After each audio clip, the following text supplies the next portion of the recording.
I've been hearing from so many people how they're just feeling like it's never enough. They've been practicing their craft. They've been working really hard on their business and trying to market it and get people in the door and then serve them really well. And then not to mention all the lifey worries and fears that we tend to carry. So I'm not going to pretend that I'm perfect and that I'm like, I've made it to some magical place, because I certainly have not. But I have a few tips and tricks in my back pocket that I want to share. So I've dusted off my old webinar, my webinar hat, I guess you could say. It's been 2 years since I've done a webinar, and I created a new one called Get Off Survival Mode for 2020. And what I'm going to do is teach you to use the tiny stories in your life to live your life with less noise and more noticing and more purpose. So I'm going to teach you my 5-part framework that can help you do exactly that. So no strings attached. I have this webinar hosted at dangerouslygoodstories.com/survival.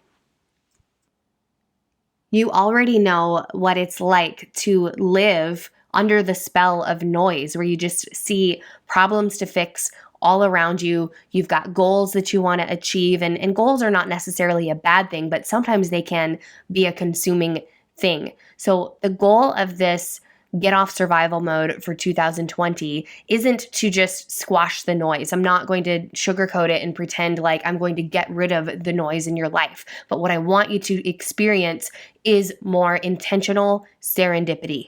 And what I mean by that is, well, what is serendipity? It's when you experience and connect with something that you value and it feels like it kind of comes out of the blue.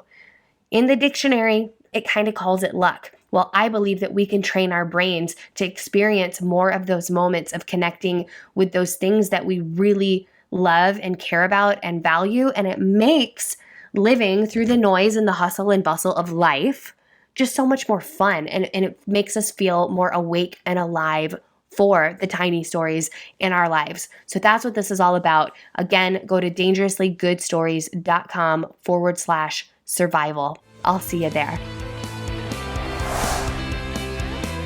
It's my favorite episode of the month, story of the month, and I'm sharing another personal story today about Thanksgiving. Now, I get that there's a lot of listeners who are not in the US, so don't think that this is not going to relate to you in any way, because I think it will. I want you to think of a holiday that is special to you, maybe that you share with your extended family, and that you've got a lot of memories around since being young up until now.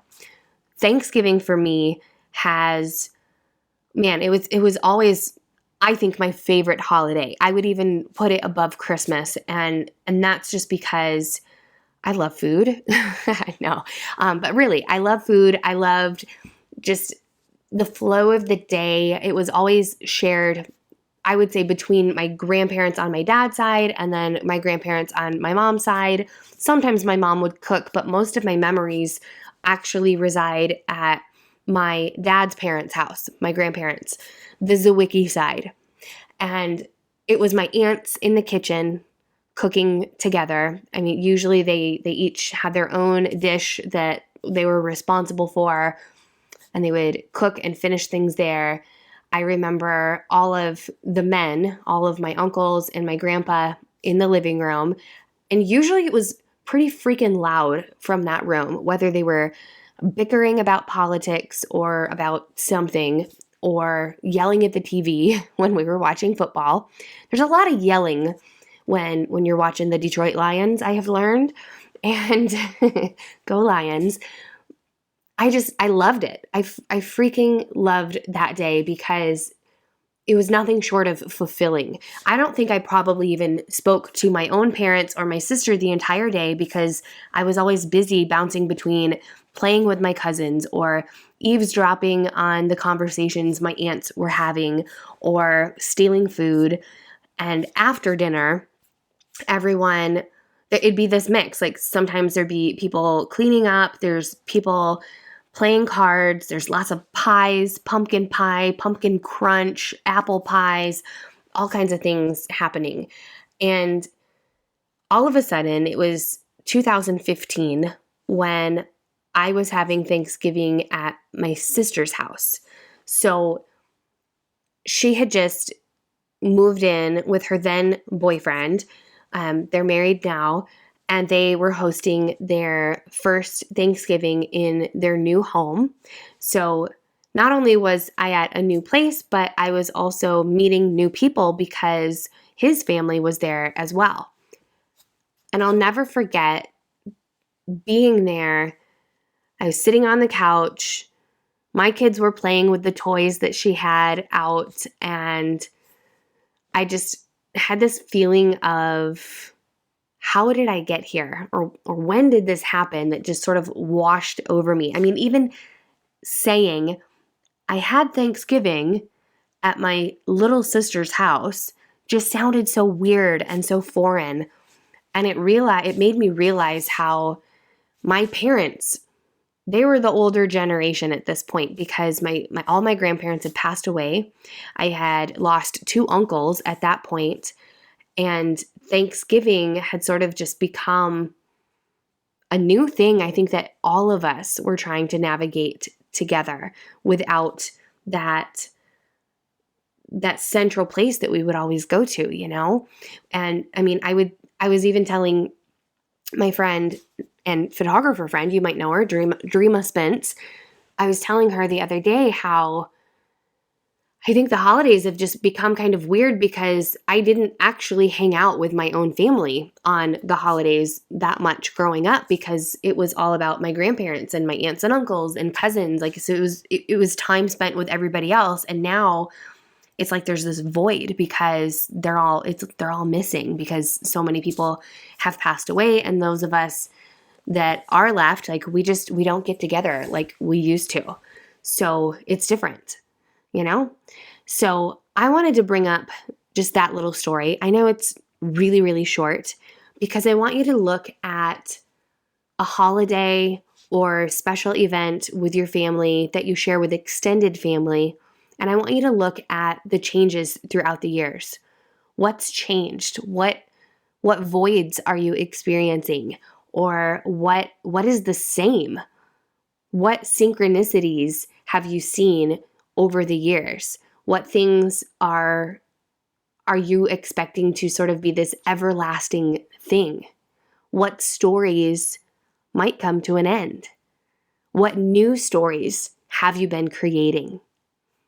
I think there's so many questions that can come up around the holidays, and so many of us are experiencing the same things we've experienced for many years, and some of us are experiencing things that are new and different and foreign. And there's, holidays bring up a lot of feelings. So going into this whole holiday season, not just Thanksgiving, I want you to look at all of those things. Look at those things for yourself. Look for the opportunities to connect with the people in your life over some of the memories that you once shared together. Is there a way to revive some of those old memories that felt wonderful but have come to a close because of life's changes and losses, and new things that have sort of washed out some of the past? And are there ways that you can create new traditions and new things if you are feeling a sense of a void? So that's all I've got for you. I know this was kind of a weird episode. I'm going to list all of the questions that I just kind of rattled off to you in the show notes. And I'd like to invite you to use this as an opportunity to sit with some of your own thoughts. Journal, use some of these as journal prompts, for example, and look for story opportunities through this season, opportunities to make relationships stronger, to heal relationships, and maybe even to record some stories. Have a wonderful Thanksgiving if you are in the US. And next week, I've got a fantastic episode for you on storytelling. So I know we talk a lot about recording stories around here, but April Pertwee is a master storyteller, and she actually coaches people into telling better stories. So I think it'll be right up your alley. You're going to love it, and I'll see you there. Bye for now.